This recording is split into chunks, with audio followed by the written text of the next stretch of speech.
Good morning, everybody.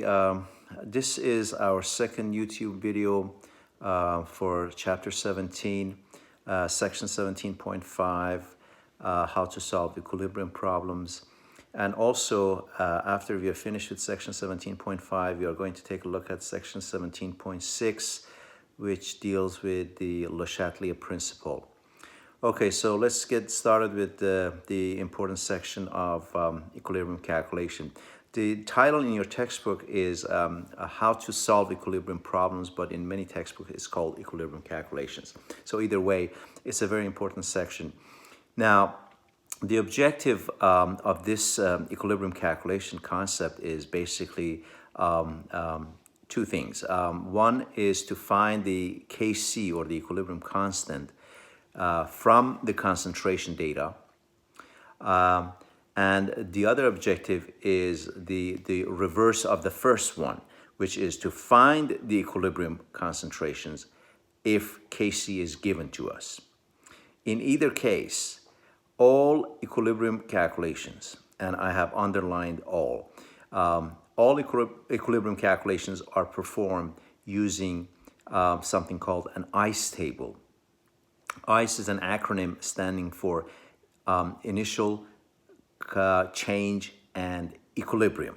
So I is initial, C is change, and E is equilibrium. And these are all referring to concentrations: initial concentration, change in concentration, and equilibrium concentrations. Okay. Now,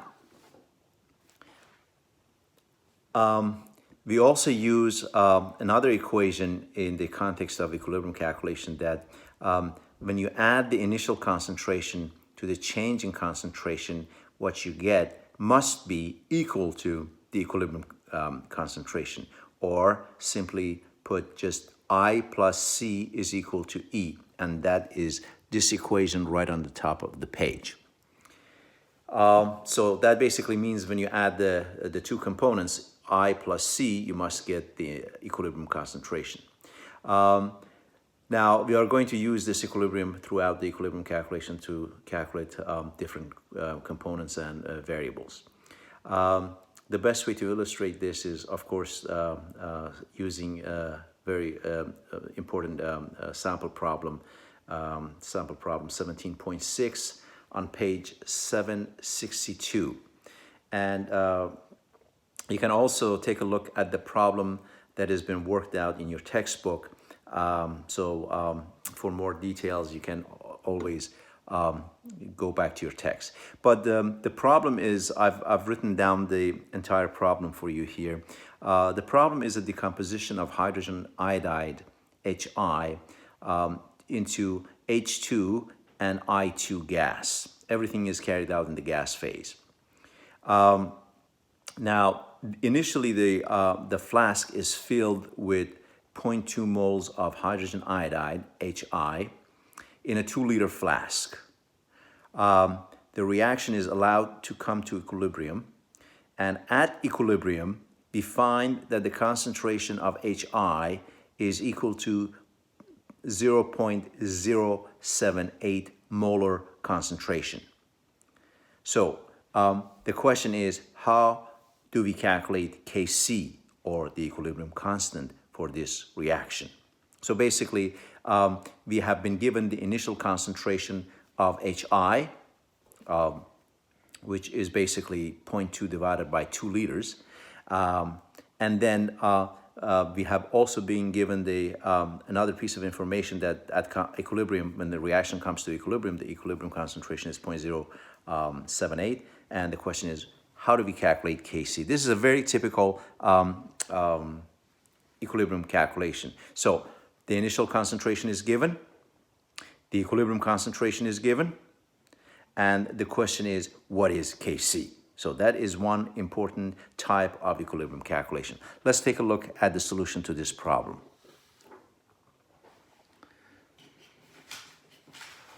Okay, so now we are going to set up the ICE table for this problem. So again, we have the equation written on the top, 2HI at equilibrium with H2 plus I2. Now, again, I stands for initial, C for change, and E for equilibrium. So I'm writing down the information that is given to us. First of all, the initial concentration is 0.1. Why is it 0.1? Because it's 0.2 moles divided by 2 liter. So that's 0.1 molar. That's given to us in the problem. Now, initially, we are going to assume that there is no product present. So H2, I2, the products are set to be equal to 0. So no product present initially. That's what we're assuming. As the reaction proceeds towards equilibrium, we find that at equilibrium, the concentration of HI is 0.078. And now the question is, what is Kc? So the first thing we need to do is to use the I plus C is equal to E equation to find the change for HI. So the change will be what? The change will be E minus I. The equilibrium is 0.078. The initial is 0.1 molar. And when you subtract that, we get 0.022 molar with a negative sign, of course. Don't forget that this is going to be a negative quantity. Now, the change basically represents the amount of HI that is going to be dissociated and basically it's going to be added to the product side. So therefore, from a physical point of view, it makes sense to have a negative quantity for change as far as the reactant is concerned. So the change is going to be a negative number for reactants, and now that amount is going to be added to the product side. So therefore, again, from a physical point of view, the product is going to have a positive number for change. So negative numbers for change as far as reactant are concerned, and positive numbers for change for products. Okay? Now, another thing that I should mention, and I've indicated that over here for you, that we always use concentration data, not moles, not individual number of moles for the ICE table. So ICE table is basically, every number you see in the ICE table is based on molar concentration, molarity. So if you have been given the moles and the liters, we have to find the molarity and put that in the table. Okay, good. Now let's move on to the next page. And the next page is going to be about calculating the change in concentration, which is C for H2 and I2. We already calculated C for HI. Now we need to find C for H2 and I2. But notice that from the reaction, every 2 moles of HI that reacts, we get 1 mole of H2 and 1 mole of I2. So therefore, the mole ratio is 2 to 1. The reason I bring up the mole ratio is because C is dependent on the mole ratio. And that's very important to remember. So C is a function of the mole ratio. So if you just take the change in concentration for HI and divide that number by 2, you get the change for H2 and I2. Again, the number 2 comes in because for every 2 moles of HI, we get 1 mole of H2. So therefore, it's reasonable to assume that the change for H2 and I2 is half of the change in HI. So in other words, when you divide this number, which is the change for HI, by 2, you get the change for H2 and I2. Okay? Or if you want to look at it in a more systematic way, you can set it up as a ratio, and this works for everything else. And we are having this ratio over here, that every 2 moles of HI that reacts, the change in concentration, as we already calculated, is negative 0.022. Now that I have 1 mole of H2 forming, what is the change for that? And we can basically cross multiply, divide to find the change to be 0.011. Or simply just think about it as a mole ratio, as I as I mentioned before, that 1 mole of H2 is going to have a change that is half of HI. So if you just calculate the moles of the change in HI and divide it by 2, that's what you're going to basically get for H2 and I2 for that C, which is change. Now, remember, we don't include the negative sign for products. So this has to be basically 0.011 for H2 and I2 as far as the change is concerned, okay? So again, we always take C to be a positive quantity for products since they are being formed, and negative for reactants. So disregard this negative sign when you're actually putting it in a table as a part of the data for the table, okay? So now I'm going to put everything together. This is just the explanation of the ICE table.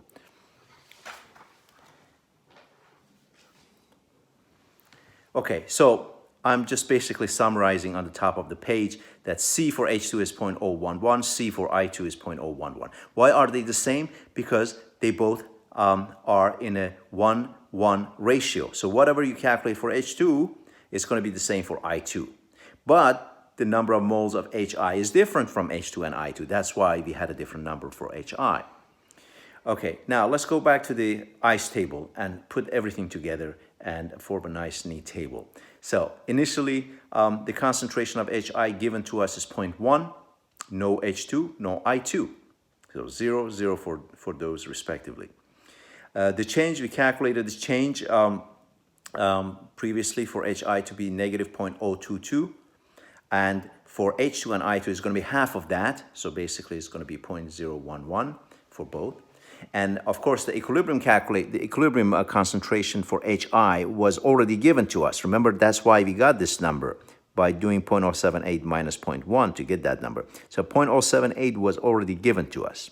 Now, we are going to basically add 0 to this number to get that. So basically, I plus C equal to E. I plus C equal to E. So, and of course, when you add 0 to that number, you get the number back. So now we have everything filled out in the table. Now, E is always I plus C. Okay, so we already know that. Now, the question was in the beginning of the problem, what is Kc for this reaction? What is the equilibrium constant for this reaction? Now, the equilibrium constant always refers to what? To the concentration of the product at equilibrium, and this is important to remember, at equilibrium, divided by the concentration of the reactant at equilibrium. But of course, you have to take care of these mole ratios. You have 2 moles of HI, so therefore that has to be raised to that number 2. You have 1 mole of H2, 1 mole of I2, so therefore we don't have a specific power for that concentration. So we put in the numbers. So basically 0.011 divided by 0.078 squared, and that gives us a value for 0.02. So the objective of this entire practice was to find these numbers. Once you get these numbers, this was already given to us in the problem, we can plug it back into this equation. Remember, these are equilibrium concentrations now. These are not the change, these are not the initial concentration, these are equilibrium concentrations. So once we get these equilibrium concentrations from the data, then we can easily calculate Kc, okay?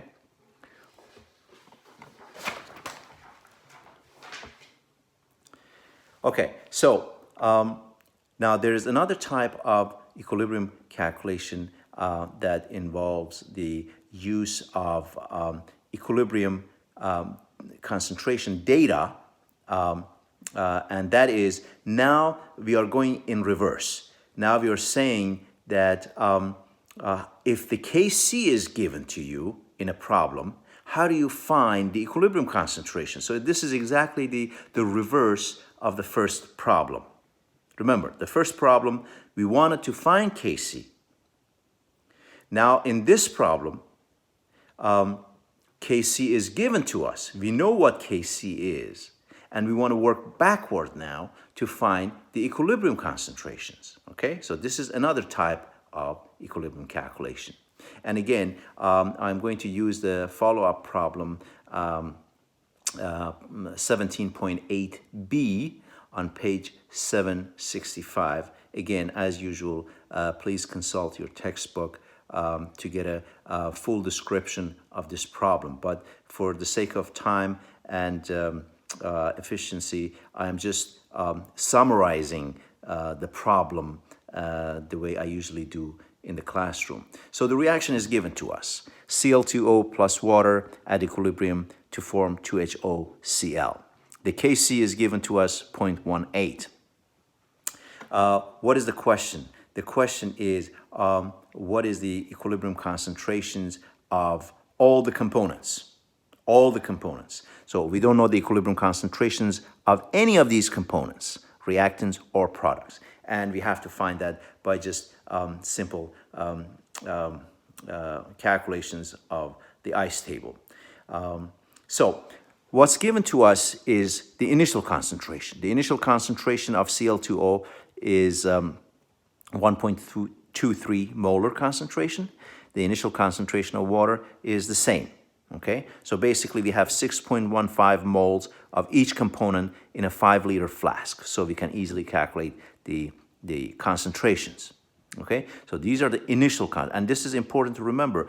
When we talk about concentrations in the context of equilibrium calculations, we have to be very careful whether they are initial, change, or equilibrium concentration. So again, these are initial concentrations. So initially, we have these concentrations for the reactants.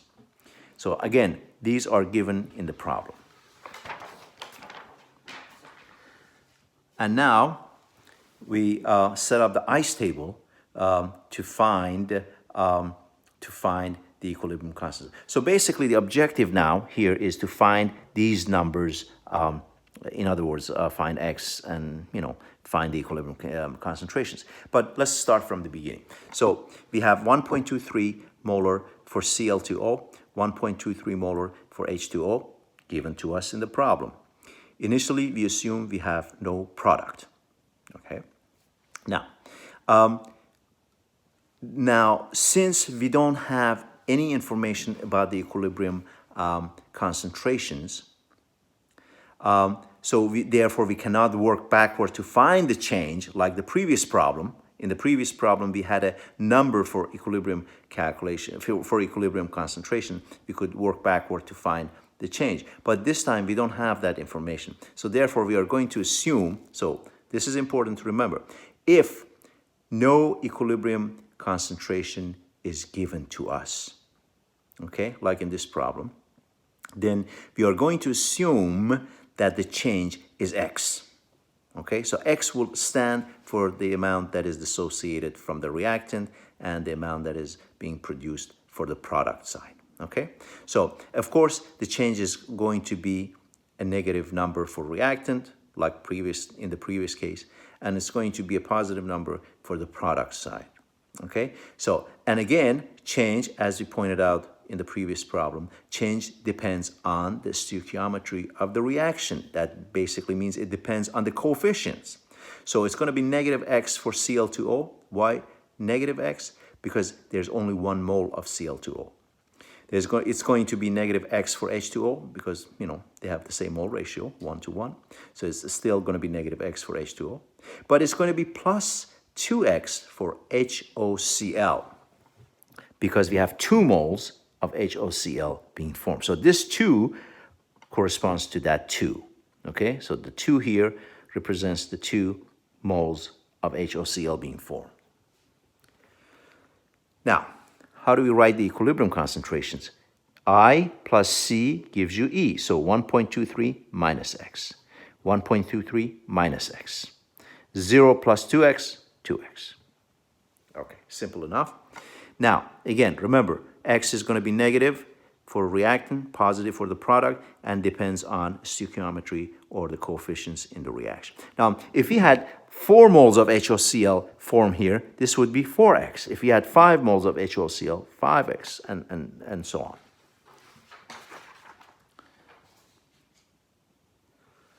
Okay,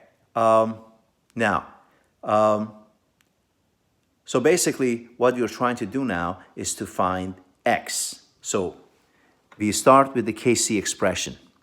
That Kc, which is 0.18, is equal to the product equilibrium concentrations divided by the reactant equilibrium concentrations. But again, we have to take care of the stoichiometry of the reaction. So this 2 corresponds to that too.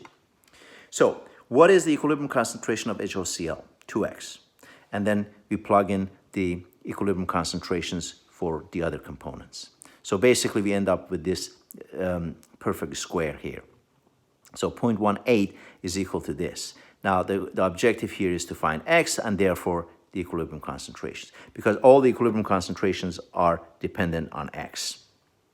So to find x, I have done a little bit of algebra here for you, but you can just easily follow this and find out what x is. So basically take the square of both sides, and you basically get rid of this square sign, and you see that the square root of 0.18 is 0.424, and when you take the square root of this, the squares disappear. So now if you go to the next page,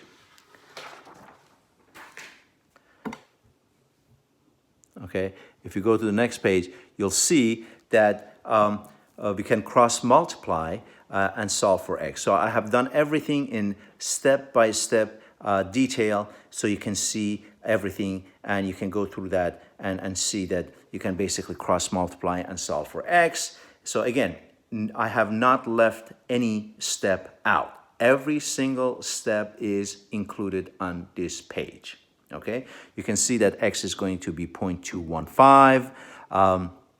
So you shouldn't have any problem finding x following this simple procedure.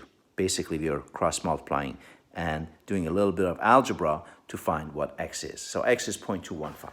Now,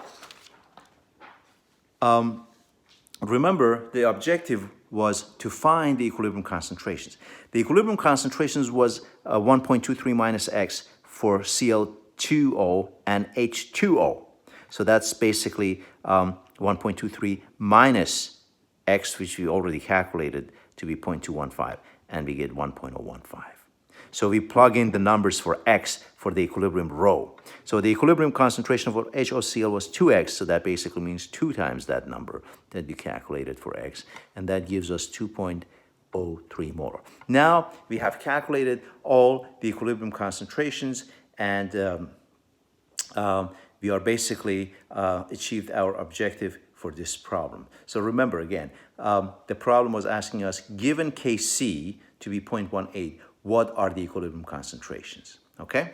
So again, just take a look at this follow-up problem, and you will see that it's easy to calculate those quantities. The next section, which is the last section in this chapter, chapter 17, deals with a principle called Le Chatelier's principle. Le Chatelier was the name of a French chemist who came up with this theory.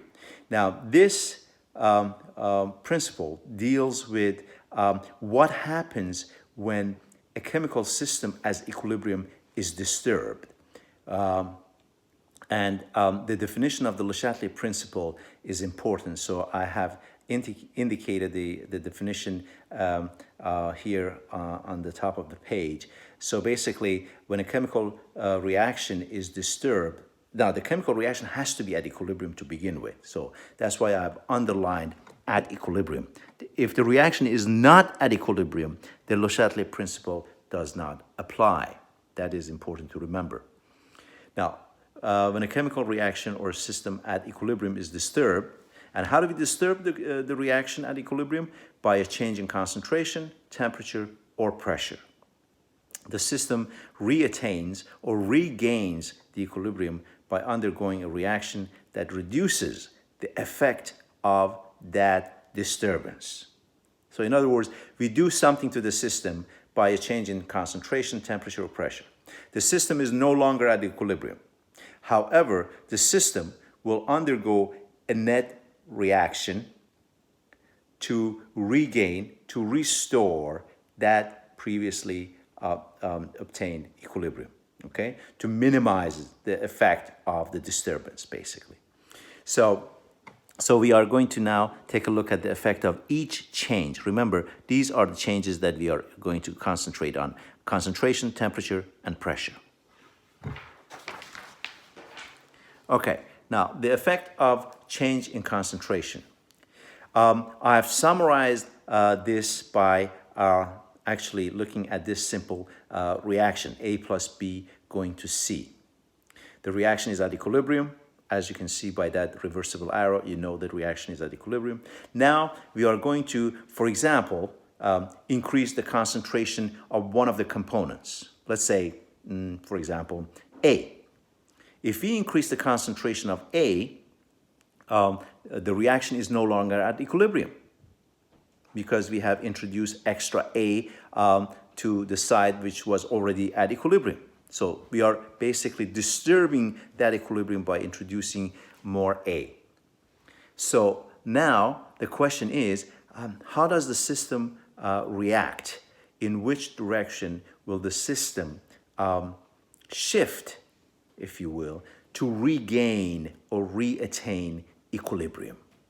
That is the question. And remember, the answer to all these typical questions related to Le Chatelet is always either the system is going to go to the left or going to go to the right, or the system is not going to react at all. Okay?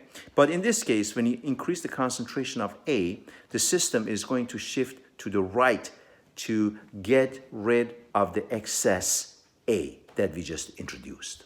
Okay, so the answer is going to be going to the right.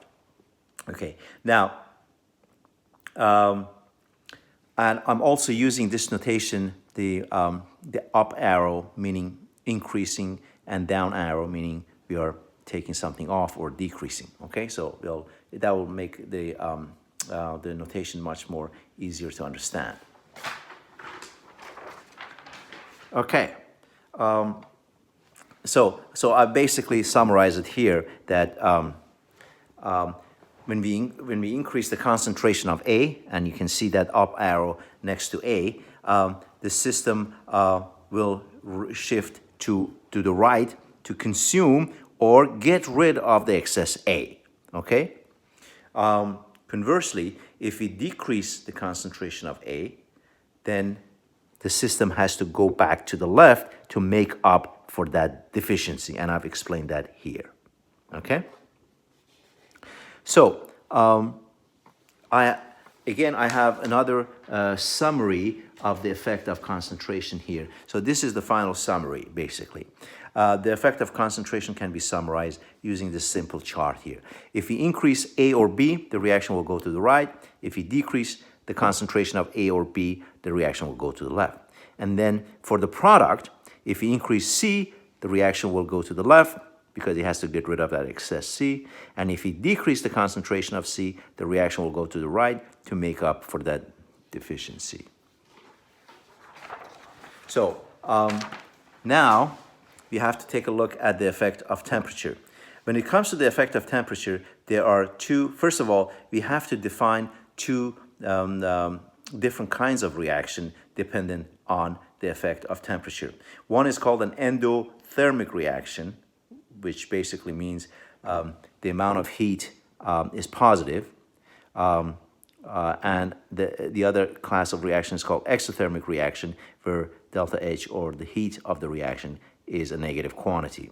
So in other words, for endothermic reaction, we add heat to the system to drive the reactants towards the product. And for exothermic reaction, the heat is evolved. The heat is released after the product is formed. So remember, endo, delta H is positive, exo, delta H is negative. And from now on, I'm just going to call them endo and exo, okay, for short. Now, for endo reaction, heat is considered part of the reactant. Delta H is positive, and again, the result is summarized here. If we increase the temperature, the question is, which direction will it go? To the right. If we decrease the temperature, which direction will it go? To the left. So this is only true for endo reaction. And we can actually use the previous argument for the effect of concentration to justify this shift to either to the right or to the left. Now, for exothermic reactions, the heat can be written as part of the product because, as I mentioned before, when the exothermic reaction takes place, heat is evolved, heat is released. So therefore, and mathematically, that is equivalent to saying that the heat of the reaction, symbolized by delta H, is a negative quantity.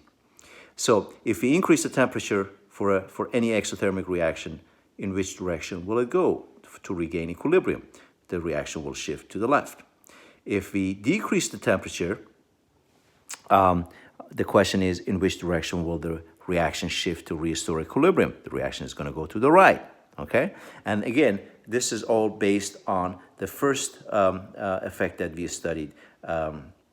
So for example here, when you increase the temperature here, the system has to go to the left to get rid of the excess heat. If we decrease the temperature here, then it's going to go to the right to make up for that deficiency. Again, it's the same old argument, okay? All right, so this is the summary of the effect of temperature on the reactions, specifically exothermic reactions. Now, the effect of a change in pressure and volume, which is actually part of Boyle's law, can be also explained through Le Chatelet principle. Now, first of all, we notice that pressure and volume are inversely proportional from Boyle's law. That was basically what we learned in General Chemistry 1, Chem 107, that pressure is inversely related to the volume. And that inverse relationship is basically summarized here. So this is basically a summary of what we know about Boyle's law from 107.